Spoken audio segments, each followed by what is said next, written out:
Hey everybody, it's Professor Kokinos. I hope you're doing well. I know it's the end of the semester, it's a stressful time, and I want to show you how you can do well on your final projects.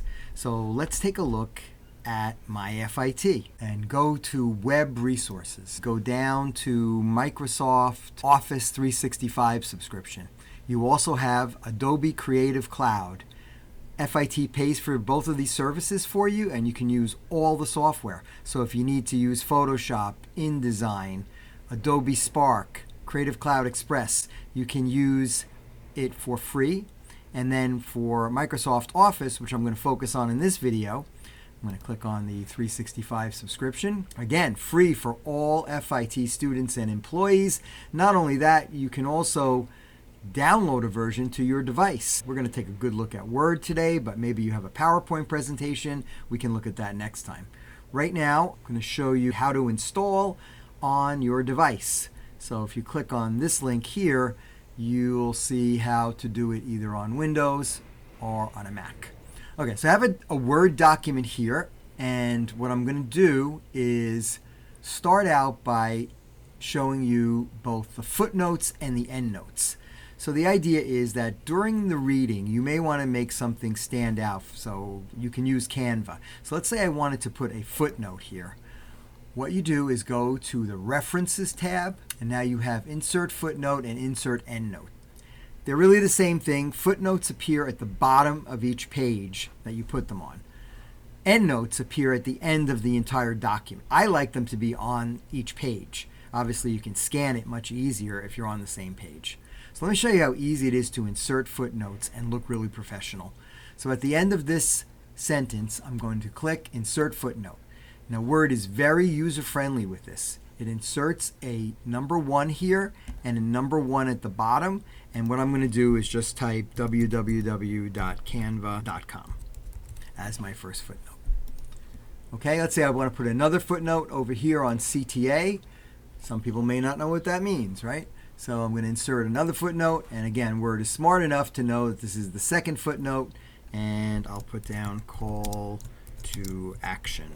The next thing is to cite your work. So this is really important. You want to be careful that you're not accused of plagiarism.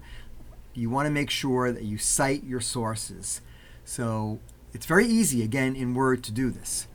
What I'm going to do is, again, go to a point where I want to, let's go up to one of these paragraphs here, and imagine that this paragraph is a quote that I got from a book. So what I want to do is go to the citation section over here, and then insert a citation. If you go to Show All Fields, we're using the APA style guide for this. And what I'm going to do is go to the book one, and I'll enter in the author's name, the title of the book, and obviously I'm not going to put you through me entering all this, but you do want to be specific if you're citing something. So you certainly want to cite the volume, the year, and especially the pages that you are getting the source from. So I'm going to say OK now.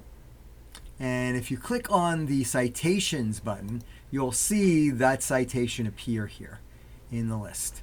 And if you wanted to use it again, all you'd have to do is click and then just call it right up. And you can put it in that way. Okay, so you might want to use a web citation. All types of different citations can be used. Let's try to insert another one. Okay, so in this one, I'm going to change to website. And then again, show all the fields so you can see what's available there, and I'll enter in another name here. And then of course you want to enter in your URL and any other pertinent information, and then add that to your citation list. Okay, so there's our new Volpe web citation, and I can put it at the end of this link. And there we go. Now the other nice thing that you can do with this is at the very end of your document, maybe your instructor is asking you for a bibliography.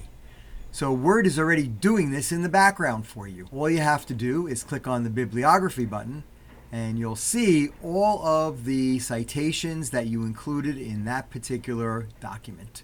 And you can do them in two formats, as a bibliography or as works cited. Let's try works cited this time. And you can see how nice that looks. It comes in right away. It'll obviously have more information if you fill in more of those fields, but I gave you the short tour here. So this is a great way to polish your term paper, to up your research, and also to make sure that you are citing your sources to avoid any plagiarism. Make sure that you are doing original work, and anything that you are borrowing or quoting, that you are giving credit to. So good luck on your term papers and presentations, and let me know if you need any help with anything.